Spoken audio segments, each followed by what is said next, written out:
those characters are real. Yeah. You know, Tyler Perry didn't just pull this out of the sky. These women exist. These people exist, and they need to see themselves, and they need to know that they're not alone, and that people do see them. Does it make you mad when people tell Tyler Perry to stop showing those women on camera?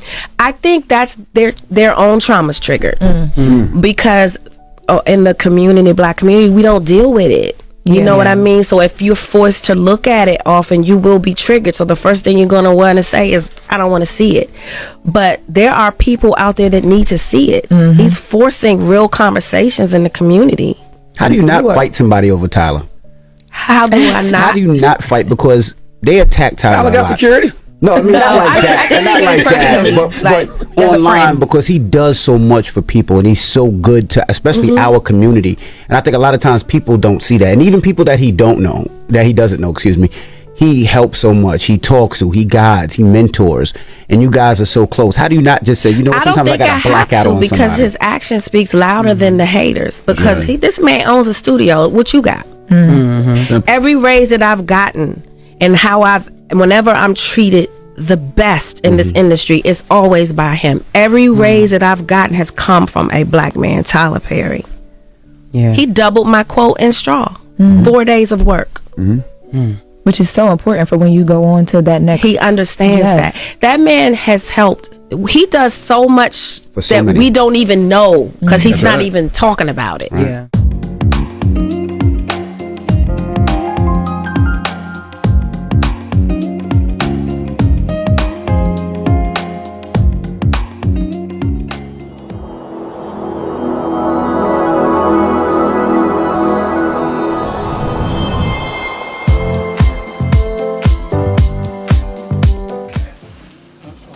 I will, thank you. Hello, my darling Fumi Nation. How are you? How are we? My name is Fumidesaluvold. For those of you that are stopping by for the very first time, you are so very welcome indeed, my darlings. Baby, we are having a meet and greet on the 20th of July. And when I tell you that it is beyond fabulous, it's the best meet and greet I have ever had. And it's not even started yet. We have vendors, baby. Vendors galore. We also have what? We've got food, we've got cake, we've got treats, we've got dancing, we've got music, we've got special guests, we have games, we have prizes. Oh my God, it is going to be absolutely fabulous. It's going to kick off from 1 to 6, but you know, really it's going to be 9. And above all else, baby, we are going to have an exclusive to none other than my brand. So guess what? I need your help. Volunteers, my darling, volunteers. Thank you, Fumi Nation. You guys are something else, and I owe everything to you. Last year, when I was doing my meet and greet in New York, we had over 100 volunteers. It touched my heart. I need you again, my darlings, because we are going to fill in all of the goodie bags. I need to set up a whole bunch of stuff the night before. So I thought, why not? You guys will have for free my brand exclusive. Why not? You eat, you drink, all of that. You stay the whole day. You don't pay any tickets. And I want to have you on my Rolodex because I will have you in relation to my brand when I launch going forward. How about that? Does that sound tempting? Okay, so you just send an email to the management right here with all of your details, and we're good to go. What do you think? Yes. Okay, my darlings, what am I wearing? I am wearing a thrift store. Yeah, I love thrift stores. This is like a 1 shoulder number. I love the color of it. Let me just show you. I just love this polka dot. I love it, love it, love it. And it's a little mini dress. Can you see? I just thought it was too short. So I have like a pencil black skirt underneath it so that it can look apropos. Do we live? Do we love? I live. I love. I must have bought this for about £5. I love thrift stores. I love vintage stores. I love secondhand pieces. I love bend down boutiques as well. That's what they call them in Nigeria. Yes, yes, yes. I go to all of them. I love them. Bend down boutiques, they're my favorite. So I just thought, why not? All right, moving along. I have just finished watching the film by Tyler Perry, his 28th film in collaboration with Netflix, and it is called Straw. Absolutely fantastic. It's a spoiler alert. So if you do not want to know anything about the film, you will just have to skip this particular episode. But for those of you that have watched it, my God, I cried. I related to it. I want to applaud Taraji P. Henson. Baby, you did that. But you are always fly though. You are always a beast. Salute, salute, salute. We have Sherry Shepherd. Sherry Shepherd has been out here in the streets for a minute, and she has always been that girl. The emotion, the sensitivity, all of that you brought to the film was endearing. My God, Tiana Taylor. I have found the woman who should play the young Grace Jones. That's Tiana Taylor. Tiana Taylor, your face is sculptured. You're a beauty. You're a beauty. The only thing that I felt was that she was a little too made up to play the Cap, but she was gorgeous. I lived for Sinbad. I was like, is that Sinbad? Sinbad was like the homeless guy in the wheelchair, and he was lovely. He was absolutely lovely. I just want to give out shout outs to the characters. You had Rockman Dunbar, fantastic, as well as Ashley Vesher, Mike Merrill, and Glenn Turman. Glenn Turman was the boss. Oh my God. It was a phenomenal film, and again, it was Fumi Nation that just kept on tagging me. I had about 30 tags on this, and I was like, what is it? And it was the film that Tyler Perry had produced. Tyler Perry Productions. Tyler Perry, if you ever get to watch this, I am an actor. I can deliver. And you need me. You need me. I will give you a personality that you didn't see coming. This film heavily reminded me of Set It Off. And I should have been in that film too. How about that? The film reminded me of Set It Off, and I was on the edge of my seat throughout. It was so very well done. The opening scene just blasts out in this dingy flat that is terribly unkept. The dishes aren't washed. There is an eviction notice, and you see a woman lying on a bed with a young girl, and the fan is going on. So you know that this is a single mother. She's struggling, and she wakes her daughter up. She takes her to school. She works in a supermarket. She arrives there late, and of course her first customer has vouchers, and she wants to trade in her vouchers for stuff that is not allowed on the voucher decree, so to speak. And so she dumps everything there, and the boyfriend now smashes a bottle at Taraji's feet. She's called by the school because the daughter had complained earlier on that she has to pay the $40 so that she can eat in school. The teacher there made fun of her in front of the whole class. She tells her boss that she just needs to take care of a couple of things. The boss says, I'll give you 30 minutes. The way I saw it, he seemed to be very stern, but he was like, you're a hot mess. All right, 30 minutes. So she leaves her job, running back to the school where you have childcare services taking the child, because apparently from the teachers that the daughter's unkept, that she has bruises on her back. The child has special needs. She leaves the school and she runs into a very violent policeman who runs her over and says, I will delete you legally, which is extremely frightening. She goes home and she is evicted from her residence. When she was taking the child to school, she gives the Sinbad character some money, of which the landlord said, aha, so you got money to give this homeless guy, but you haven't got any money for the rent of which you owe. And she said, I'll give it to you today. I get paid today. Not a problem. I'll get it today. You're just having the absolute worst days of your life. The worst days of your life. Anyway, she goes back to the job. And she's wet because she got caught in the rain, because the policeman who ran her off now hit her so bad that the car wouldn't start. And of course another policeman comes, and tries to water cooler the situation with a very violent policeman. Gives her a ticket because she doesn't have insurance. She doesn't have her registration, I think, has expired. It's raining all over the place. It's terrible. She goes back to work and the boss pulls her off the floor and says, you cannot work in this state. I am going to fire you. She's like, okay, give me my money. Of which he said, you are fired. I will send you the check. And she said, I want my money. So she follows him to the office. And when I tell you that you couldn't have thought that it could get any worse, it gets worse because they're getting robbed.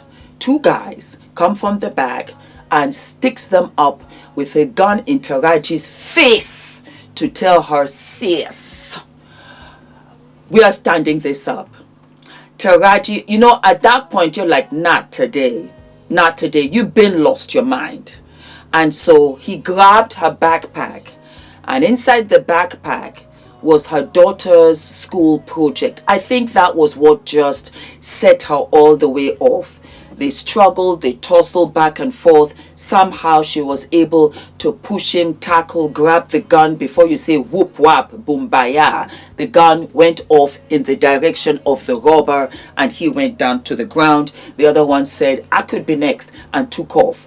The boss got mad and said, you know what, you're behind this, and calls the police and says, my ex-employee set all of this up. And Taraji just said, no, you're not going to do that. Took the gun, poof, and he was gone. With all of the money on the desk, of which the boss had brought out when the armed robbers came, she only takes her check, of which has blood spatter, I am suspecting, of the boss. And she leaves the supermarket. And people are looking from outside, oh my God, what happened? And she goes directly across to the bank, and that is where we are introduced to the Sherry Shepherd character.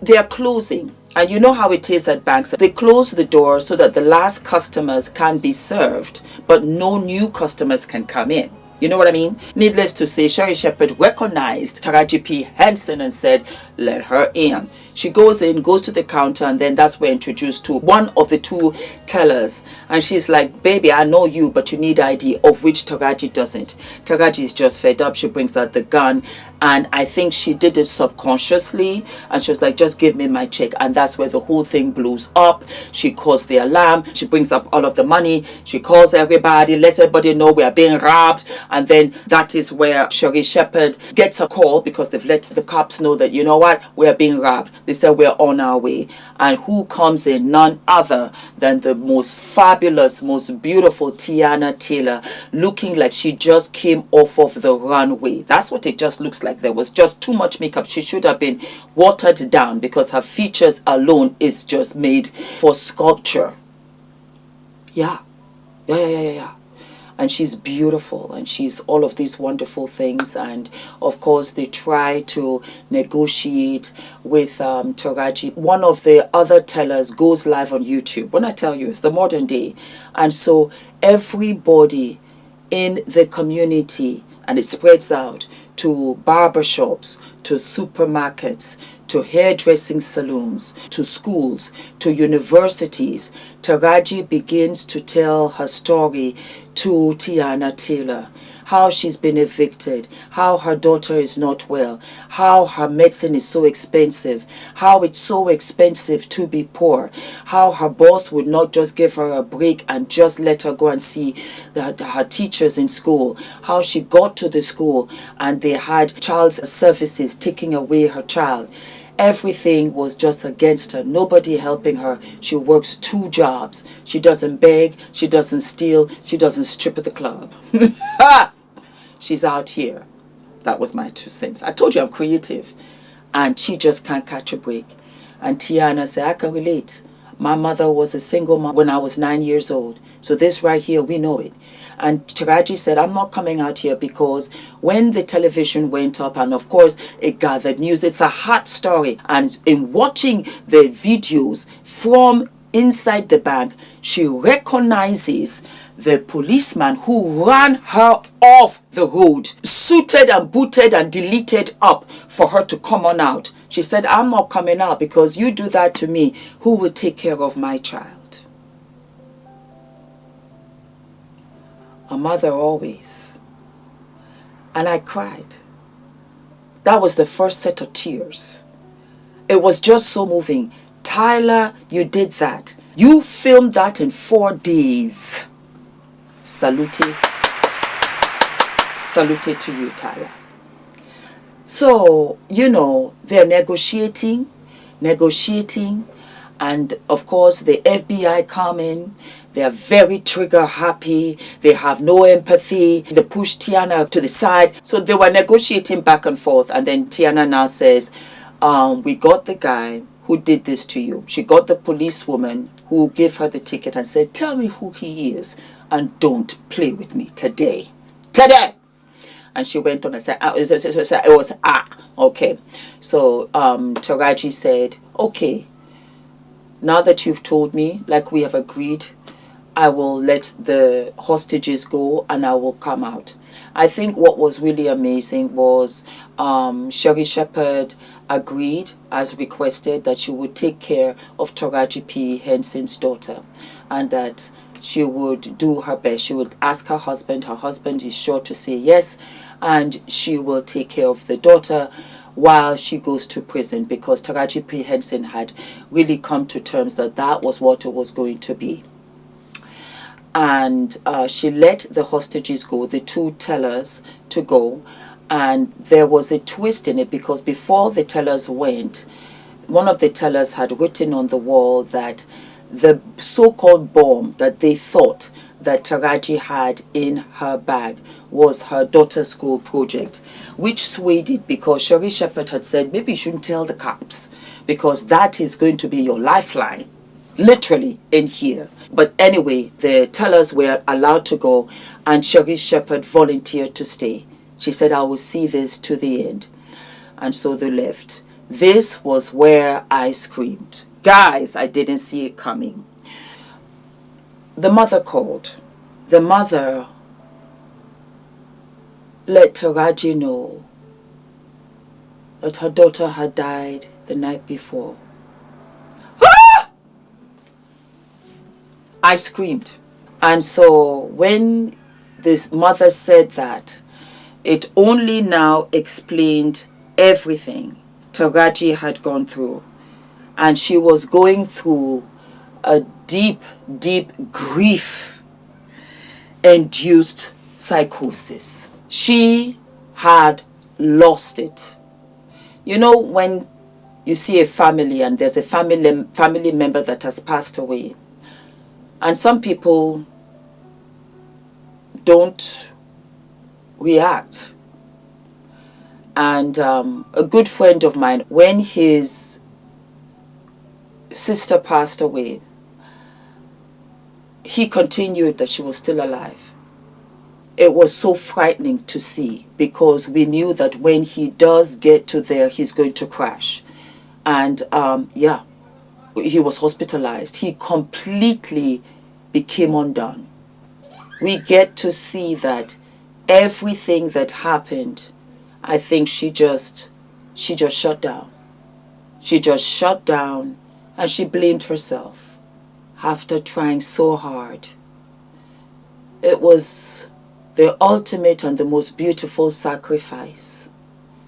Her daughter was of special needs, and yet her daughter was her life. As hard as her life was, she would have taken that life back in a heartbeat. Once the daughter passed away, all the straws that wove the basket became undone. I didn't need the job anymore. I don't need a place anymore. I don't need to be polite anymore. I don't even need the money. I don't need the check. All of those things just came to realization in that hot bank, with her sweating and tears down her face, jaw, neck, chest, in days old clothes. It was a scene that was phenomenal. I lived for it. They walked out of the bank with their hands up, with Tiana saying, raise them a little higher, turn around and back up to my voice. It was beautiful. Again, like I said, I related to it. And I think that is why this film is going to go places, because you can relate to losing your job, you can relate to being a single mom, you just couldn't make a headway, and you really do feel as if the world is against you, that you cannot catch a break, and there's no empathy, sympathy, patience, and you don't know what other step to take. It was a phenomenal film. I strongly suggest that you go ahead and you watch it. Thank you, my darlings. Bring it on, because when I tell you I lived for this. I wish I was in this.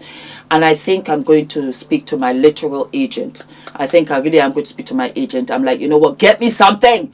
Get me something. Get me a sitcom. Get me drama. Get me horror. Get me something. I miss it. I thought it was fantastic. Salute to all of you. All of you. Mwah. Don't forget to like, to subscribe, hit the notification button, and I'll see you. What? I'll see you sooner than later.